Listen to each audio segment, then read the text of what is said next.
So yan nga po no, marami pa rin nagtatanong sa akin kung magkano daw po yung sinasahod ko dito sa New Zealand in a week.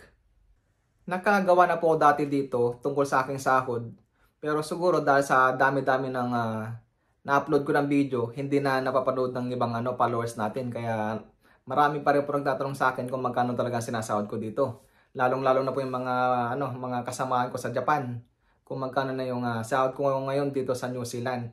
Kung tinatanong po nila kung worth it ba yung iwan daw nila yung trabaho na doon sa Japan at lumipat na dito sa New Zealand.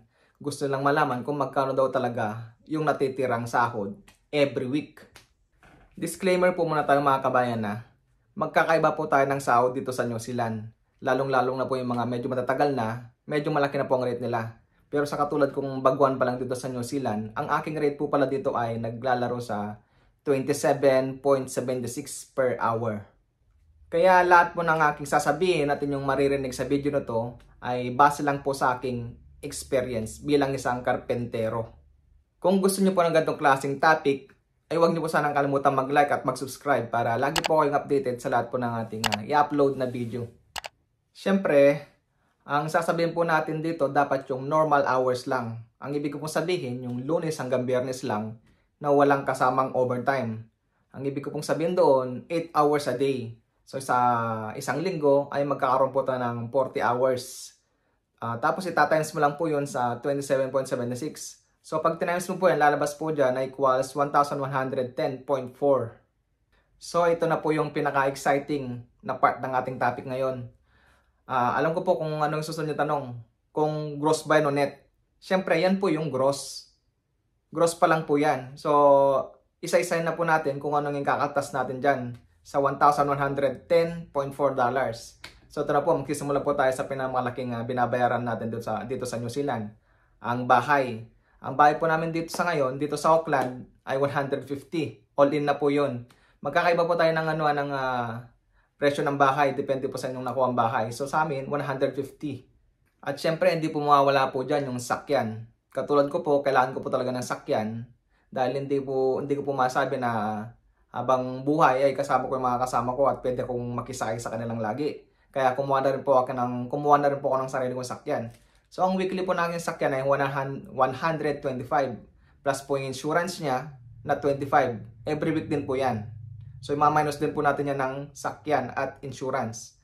Tapos ang kasunod po niyan, syempre hindi na po makakabiyahe o hindi po makakalis sa sakyan natin kung walang gas. So ang gas ko po naman per week ay $30 din. Siyempre, ang susunod po dyan, pagkain. So, sa akin, pinagkakasya ko na po sa isang linggo yung $70. $70 lang po sa akin, ayos na po sa akin nun. And then, ang pinakamalaki pa pong isang kinakaltas dito sa gross natin, sa sahod po natin, ay yung tax. Siyempre, hindi po pwedeng mawala po yan. Automatic meron po yan. So, sa 40 hours po yan, sabihin na lang po natin na nasa $270.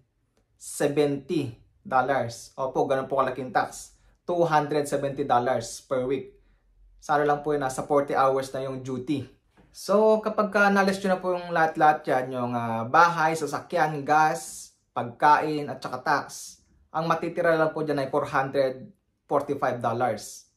So, yun lang po ay 40 hours a week lang. Pwede pa rin po nang magbago yan.